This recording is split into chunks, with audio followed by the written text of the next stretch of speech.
सब जानते हैं भगवान जगन्नाथ को 56 प्रकार के भोजनों का भोग लगाया जाता है। पर क्या यदि आप जानते हैं भगवान जगन्नाथ को 56 तरीके के भोजन खाने के बाद कड़वी दवाई भी पीनी पड़ती है।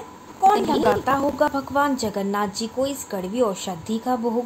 तो आइए जानते हैं भगवान जगन्नाथ और उनके एक और भक्त नीलंदी माता के बारे में। कौन थी ये नीलंदी माता और क्यों पिलाई इन्होंने भगवान जी को ये कड़वी दवाई? तो रसपान करते हैं एक माँ और भगवान जगन्नाथ के इस जीवंत कथा के बारे में। उड़ीसा के जगन्नाथपुरी के पास एक गांव था जहां भगवान जगन्नाथ की एक प्रिय भक्त नीलंदी भगवान जगन्नाथ को असीम प्रेम करती थी।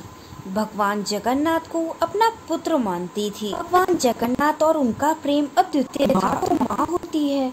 प्रेम रस में डूबकर भगवान जगन्नाथ के बारे में सोचने लगी। मेरा पुत्र जगन्नाथ दिन भर इतने प्रकार के भोजन स्वीकार करता है, कभी मीठा कभी नमकीन। दिन इस प्रकार का भोजन खाकर उसके पेट की स्थिति क्या होती माँ है।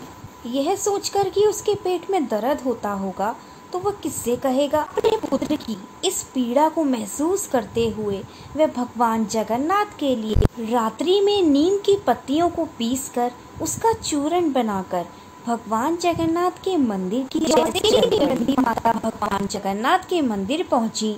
मंदिर के पास खड़े दो सैनिकों ने माता से रोककर पूछा, माता इस पात्र में आप क्या लेकर आए? माता ने कहा, यह मेरे बेटे के लिए औषधि है। इतना सारा भोजन खाकर उसके पेट में दर्द हो रहा होगा, इसीलिए मैं उसके लिए औषधि लाई हूँ। तभी सैनिकों ने गुस्से में पूछा, यहाँ रहता है क्या आपका बेटा? कौन है आपका बेटा?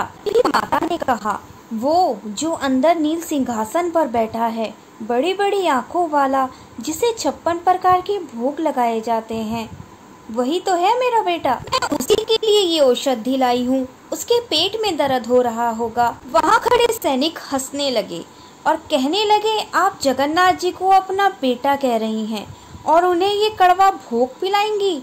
भगवान जगन्नाथ को तो रोज इतने अच्छे अच्छे व्यंजनों का भोग लगाया जाता है, वो क्या ये कड़वा भोग स्वीकार करेंगे? यह कहकर नीलंदी माता को सैनिकों ने मंदिर के अंदर जाने से मना कर दिया और वहां से जाने को कहा और उनका औषधि का पात्र भी गिरा दिया। यह सब सुनकर नीलंदी माता रोते हुए वहां से आ गई और रोते रोते बस वो यही सोच रही थी कि मेरे पुत्र के पेट में दर्द ना हो रहा हो, अपने दर्द के बारे में किससे कहेगा। यही सोच कर पूरी रात रोती रही। और हमारे प्यारे जगन्नाथ जी अपनी माता को रोता हुआ कैसे देख सकते थे? फिर क्या था, आ गए मंदिर छोड़कर माता से। जगन्नाथ को अपने समीप देखकर माता की आंखों से अश्रु की धारा बहने लगी। तब तक वे कुछ सोच पाती, तभी भगवान जगन्नाथ ने उनसे कहा, माता आप आज आए क्यों नहीं मंदिर मेरे लिए औषधि लेकर? आपको तो पता है मुझे कितना सारा भोग लगाया जाता है, फिर भी आप मेरे लिए औषधि लेकर नहीं आई। और मैंने इसी बात को सोचकर इतना सारा भोजन खा लिया कि माता आएंगी तो मुझे औषधि पिलाएंगी ताकि मेरा भोजन पच सके। इतने में माता कुछ समझ पाती, तभी जगन्नाथ भगवान अंतर ध्यान हो गए। भगवान जगन्नाथ की बातों ने माता को और तड़पा दिया। अब भगवान जगन्नाथ चल दिए अपने दूसरे काम पर। पुरी के राजा सो रहे थे। भगवान जगन्नाथ ने उनसे कहा, तुम यहाँ सो रहे हो, वहाँ मेरी माता रो रही हैं। राजा ये सब बातें सपना सोचकर सुन रहे थे।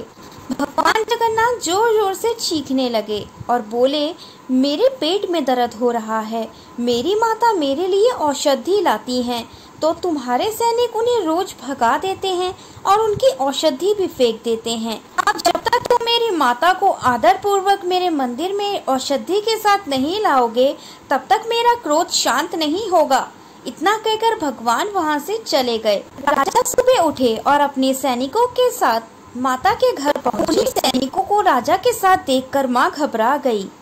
तभी राजा ने माता से क्षमा मांगी और कहा, माता आपके द्वारा बनाई गई औषधि भगवान जगन्नाथ को भोग लगानी है, आप चल के अपने हाथों से भगवान जगन्नाथ को खिला दीजिए और आज से आप हर रोज भगवान जगन्नाथ को ये औषधि अपने हाथों से खिलाएंगी। आपके बाद भी भगवान जगन्नाथ को 56 भोग खिलाने के बाद इसी औषधि का भोग लगाया जाएगा।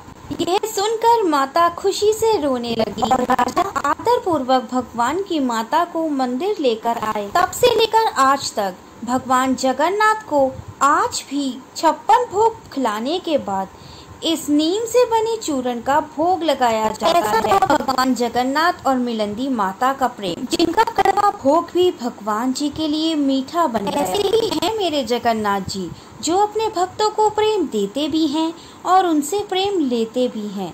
जय जगन्नाथ।